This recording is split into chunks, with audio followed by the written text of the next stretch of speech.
What's up, everybody? We're back for one more episode of Black and Indie. And we have directors and we have a very special person from MSPS on the line today. So we're going to just jump straight into it. We have Joe. How are you doing? I'm ready. We are here and I am ready. Yeah, me too. What about you, Paige? I'm excited. I'm excited to be here to be a part of the conversation. Thank you for inviting me, Emorja. Yeah, definitely. Kayla, how are you doing?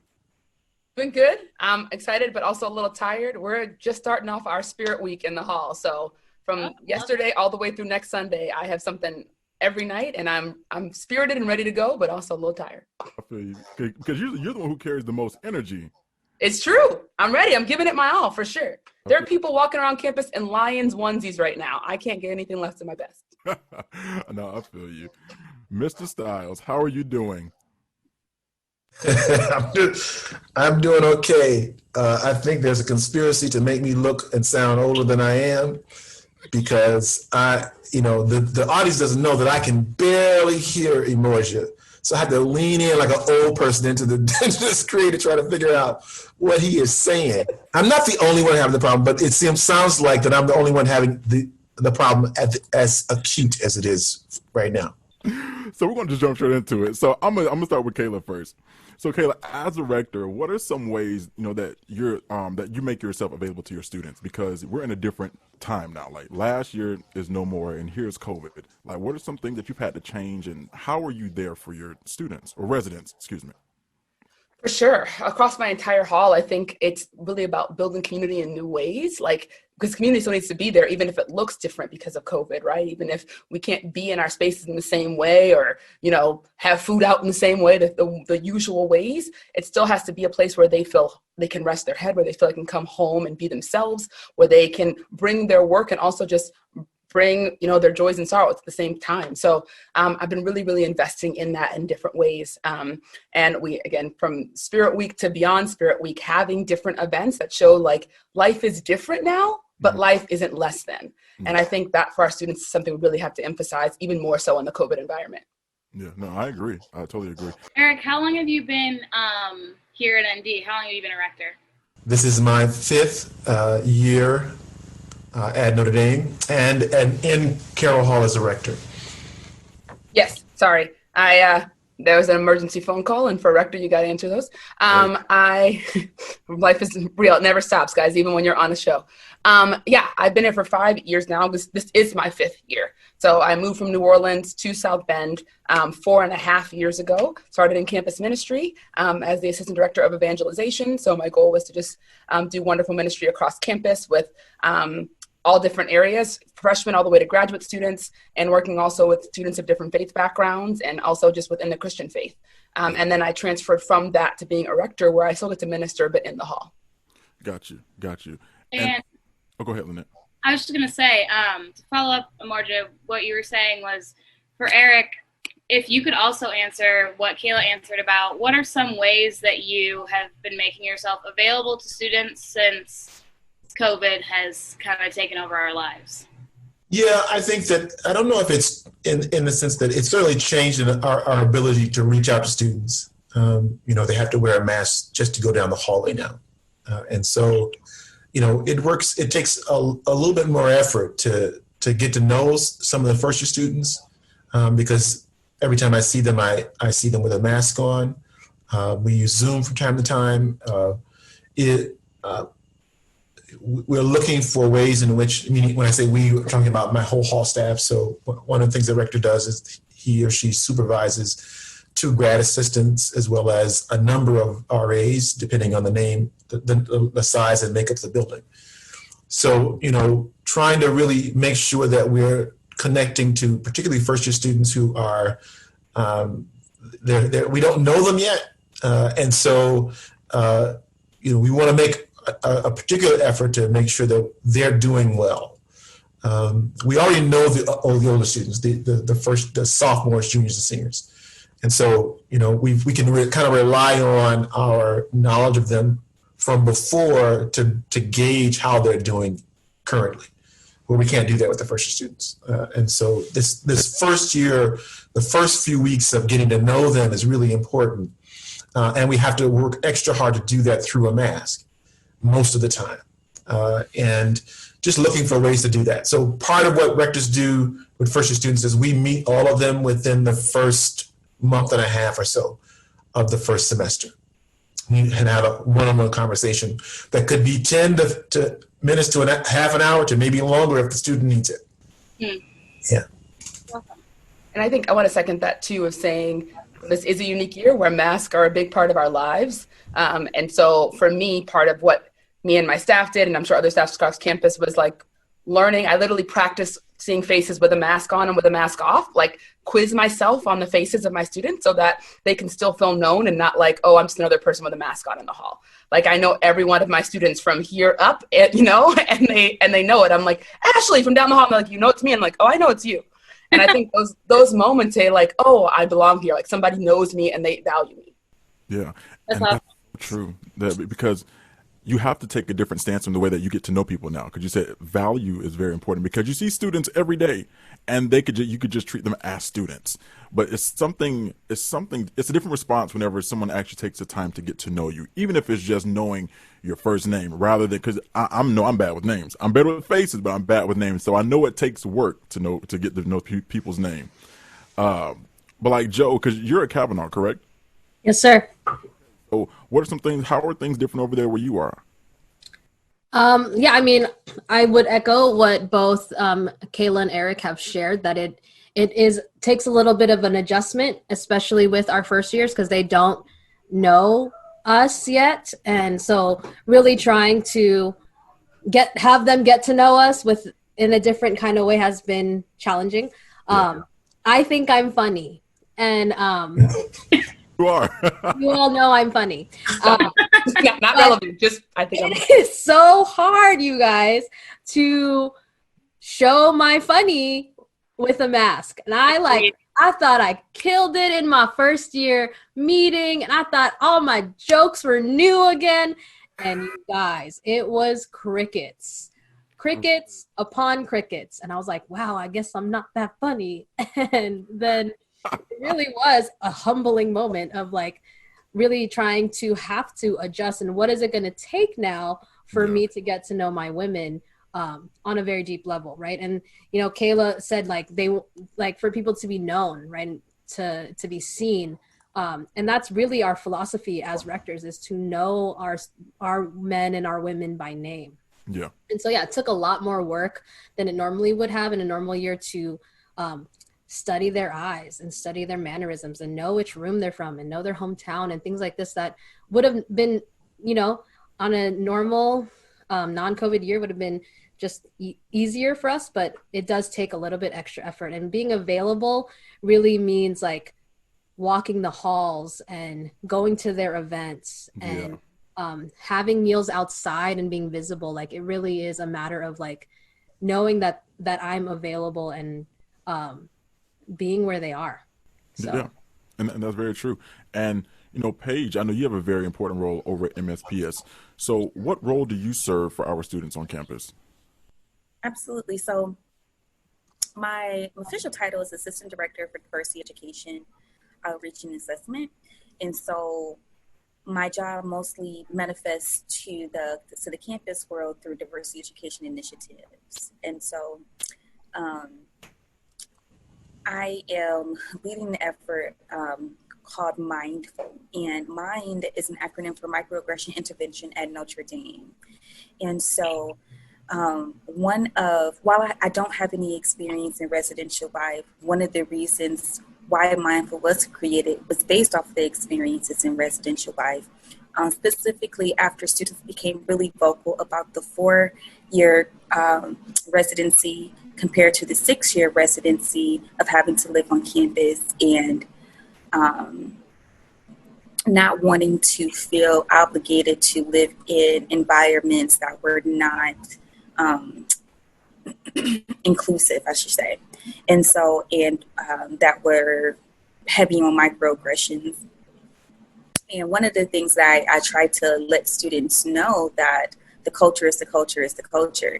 Like you can have it 4 semesters, you can have it 6 semesters. You can live off campus and you can live on campus. All of those things, policy involved or not, or if you lived off campus or not, it's not going to change the culture unless you're a part of it and you are there making those changes. And now we have an opportunity living in COVID where we're spending so much time within the dorms with each other, that it's really important that students are knowing how to navigate those racial microaggressions as they're happening in the moment. And the 2020 Inclusive Campus results were just released not too long ago.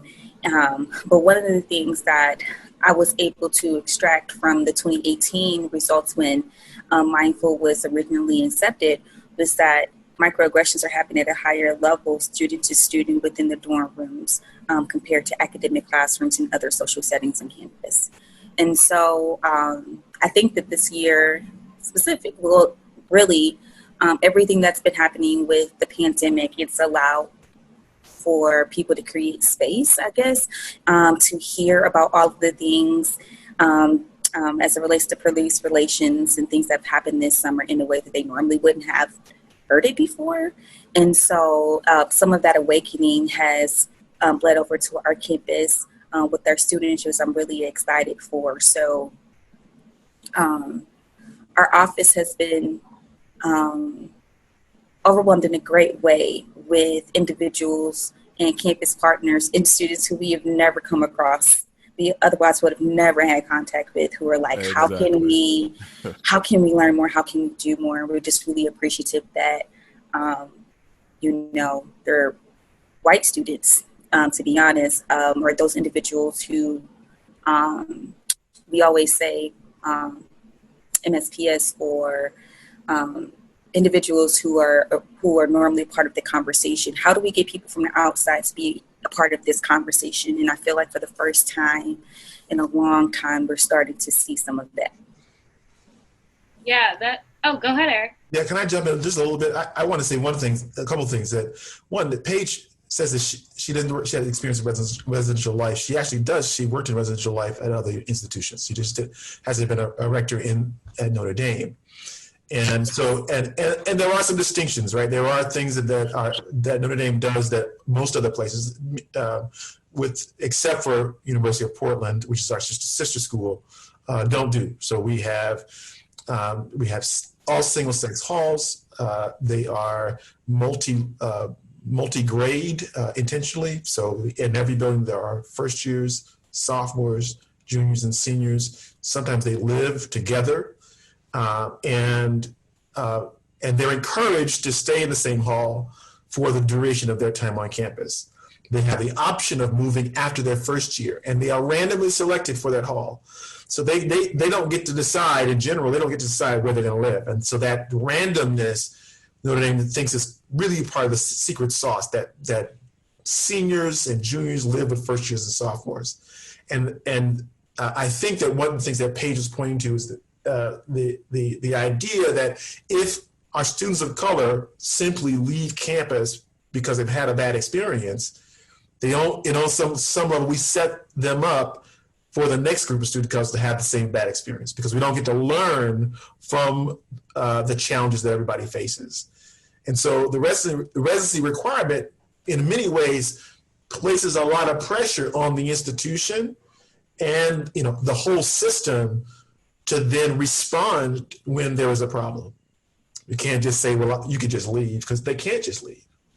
And so I think that provides a real opportunity. The last thing I want to say about that is that I think that when students talk about, the residence halls are where microaggressions are happening, and that should come as no surprise, right, to anybody, that the residence halls and the classrooms are where microaggressions is happening. That's because that's where life is happening.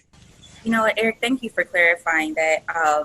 Yes, I do have some experience in res life, but it's significantly different in that it was a public institution and co-ed and all of the things, and we didn't have a rector. But you're absolutely right. The residence halls, the dorms, that's where life is happening. And I think that when we are a part of that community and we I guess what I should say also is that I really appreciate how much pride that students have in their dorms and where they live, and their rectors and their ARs and their colors and their mascots, and it's something that they continue to take pride in long after they have graduated from Notre Dame, which I think is a really cool component as well. However, it's just really important that our students are with us to have these difficult conversations. And I like that you really pointed out that having a 6-semester residency does put the onus on us and the responsibility on us to do something about it. You talked about the kind of reasons why people should stay on campus, because obviously avoiding the problem is never going to solve the problem, and talked about kind of the different challenges that students may face. But could you kind of dive into the resources that are available for students when they're facing either these microaggressions or plain old aggression, and just different sources? Especially, we're in an election year, we're in a big year for civil rights, hopefully, and there's a lot of things happening on campus and in the world. So can you kind of dive into the resources available? That phone is blowing up over there. Whose phone is that? Sorry, everybody. No, you can go ahead. Popular young woman, that's all. Lynnette, who's that question directed towards? Is it for me?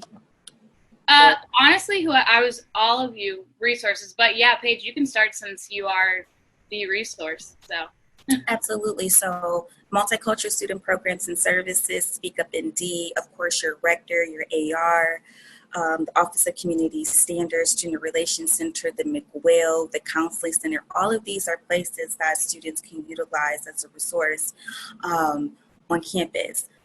However, as I had mentioned before, Mindful is a 5-step framework that was developed by Dr. Lukeworth and it can be utilized as a tool for when students are off campus at a student gathering, or as Eric says, when they are living their life and we're not around, and somebody is not easily reachable, you may not know what to do. And it helps provide language in a thought process for students while trying to interrupt the cognitive dissonance that needs to take place for those individuals who are doing the microaggression, to be able to engage in conversation, or at least provide the student the opportunity to pause and take a step back to say, okay, maybe I have caused harm. And this may not be the case for every situation. I know that there's been stories where there's some people who they're very blatant, disregarding, and they don't care, and they're like, oh, that's where your research is coming from. Let me combat that. And I have to tell students they have to be very intentional about where they utilize their energy.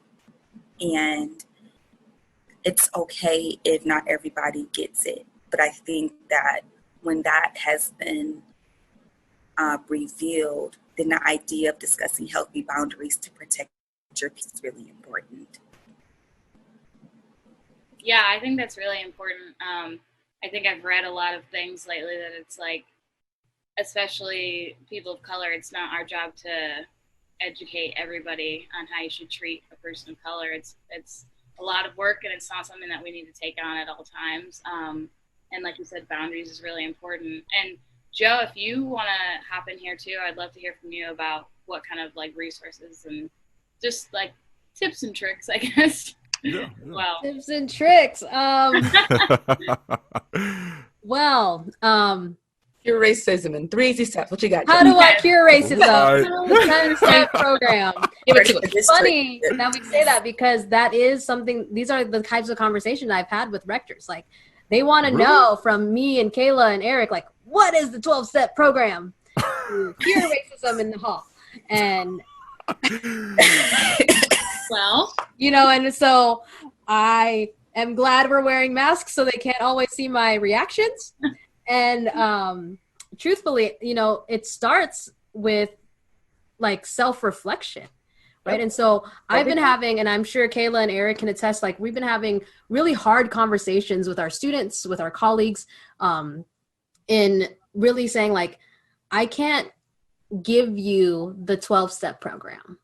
I can be a conversation partner for these hard conversations of like, what does it mean to be a microaggressor, right? What are the times that you actually did that?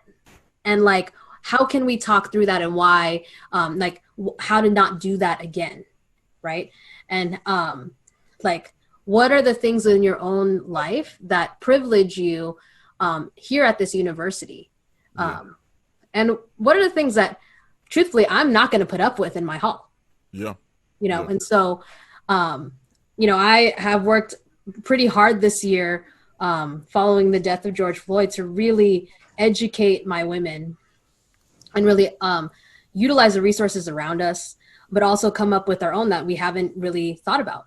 And so we started last spring with Kavlov's conversation in bringing in together experts to like, let's talk about the hard things that are happening in the hall, right? Let's talk about the microaggressions that people have actually experienced here, right? In our spaces, and let's talk through them as a family.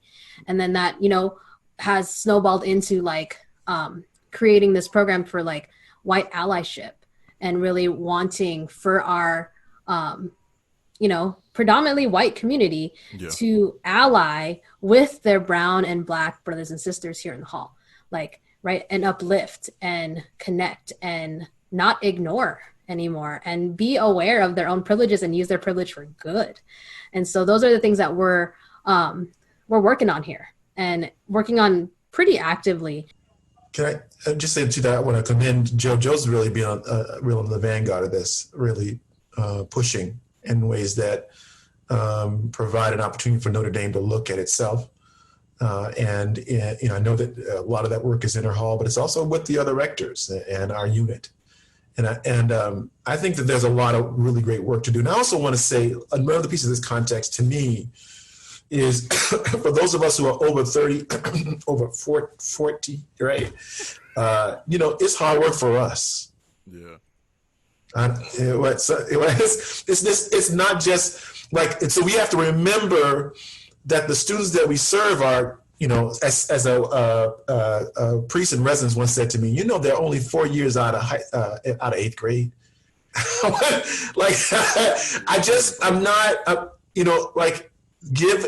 Give yourself a break a little bit here. We don't have to have the world figured out between the ages 18 and 22. But it is a really great, extraordinarily important time for growth, unlike pretty much any other. You made me laugh about the 12-step, not sticks and trips. But with that, I believe that that's why it was so important. And one of the things I want to really hone on is the love and kindness meditation once I do like 2.0 of mindful. But it really starts with self and having to unlearn all of the things that you have learned. And even as people of color, we still make mistakes. You know what I'm saying? Like there's at no point have you arrived and you have just gotten all of the things figured out. It's just not the case. And so I always return the person to self. I say use loving kindness meditation as a time for reflection, as a time for prayer, as a time to take inventory of your biases and prejudices that you have so that you can do the work. The problem is self-work is hard work. And we would rather go to the external things that we can physically see to be like, oh, look at this, guys. I'm doing good. I read Right Fragility and I attended some trainings, and I went to go to the neighborhood and I volunteered and made PB&J sandwiches when they were probably actually looking for school supplies. And so sometimes